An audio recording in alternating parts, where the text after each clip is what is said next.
Alright? The hyper-independent woman on the other end of that polarity is a collapsed masculine. The hyper-independent woman... I'm dropping to my heart for a second.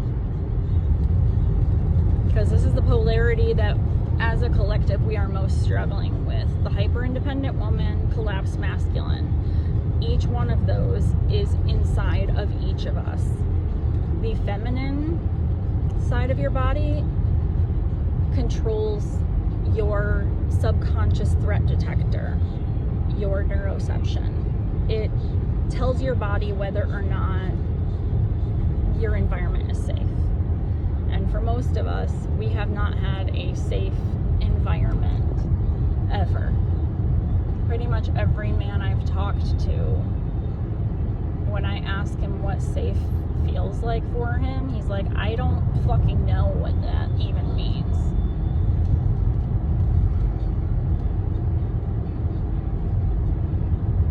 And I see what's happening because a lot of these mothers have been abused or dismissed the majority of their lives. So their son becomes the first safe masculine presence that's not fucking probably hitting them, if not verbally assaulting them, which is just as fucking insidious and does just as much damage to the brain and body, if not fucking more. It's pretty much the same as combat veterans. CPTSD survivors and combat veterans basically have the same fucking brain.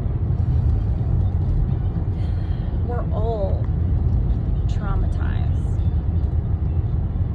And even if we were not hit, neglect is a form of trauma. It fucks up your relationship with your body and with your brain and with your nervous system and makes it so that you look at being vulnerable with anybody else as being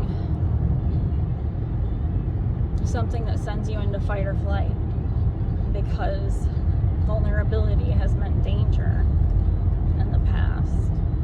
Because every time that you have let somebody into your heart in the past, it has ended in some form of betrayal.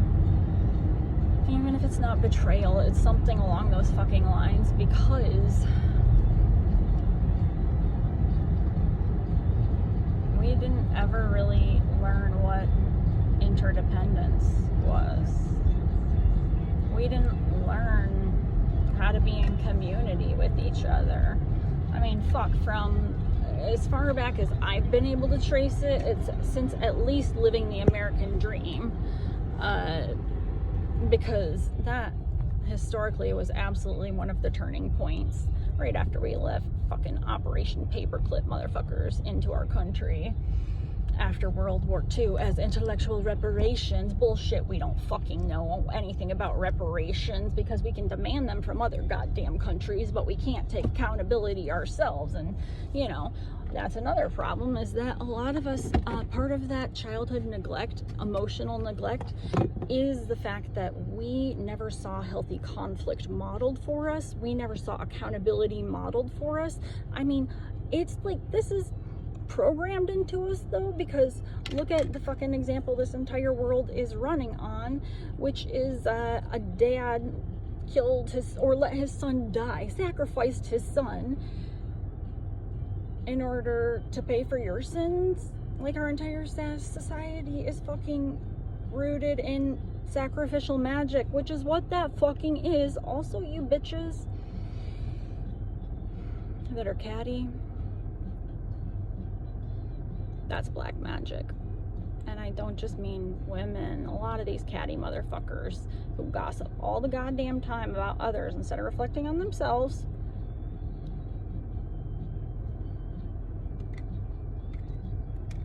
And I recognize that it's probably because it was one of the ways that you were able to potentially bond with your mom. God. Living in this society is exhausting. We're all goddamn traumatized. Neglect counts as trauma. the way our parenting styles were taught, the psychologically healthy things that we got from goddamn Dr. James Dobson included fucking authoritarian parenting, which was break the strong-willed child and children are better seen, not heard, and, you know, fucking corporal punishment, which was infused into not only the psychological advice of the time, but also the school system, the religious system, because that motherfucker, James Dobson, is on the Christian right. And he's been a part of this motherfucking shit since, I don't know, at least 50 years ago, if not longer.